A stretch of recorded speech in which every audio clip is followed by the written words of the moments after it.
Lots of people ask if the Tesla Model 3 has a fuse for headlights, because one headlights may suddenly stop working.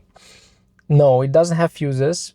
It has fusible links, it has electronic fuses, it has fuses in circuit boards, but no traditional fuses. There is no fuse box with the fuses that you can replace in the Tesla Model 3. This helped Tesla reduce the amount of wiring in the car by half. So the Tesla Model S uses twice as much wiring as Tesla Model 3. For example. And the problem is that these fuses are hard to understand. E-fuses, I mean the Tesla Model 3 utilizes.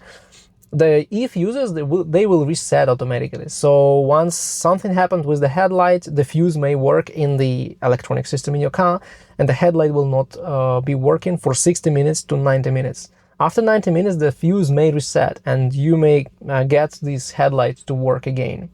But in most cases, if your headlight doesn't work, it's not about the fuse, it's about the software or firmware. So what you need to do, if you have the available software update on this arrow, you can see that you have software update available. Connect to Wi-Fi and install the update. It will reset the firmware in your car, and it will see the headlight as working headlight, and it will start working. Also, you need to reinstall software every time you replace the headlight. So if you replace the headlight, install the new one, you will need to go to the service mode. There are hundreds of videos how to do it, so I will not make another one. You may go to service mode and reinstall the software. It also takes Wi-Fi connection, of course. So basically it's the software update, but you may install it when you don't have this update available through the service menu.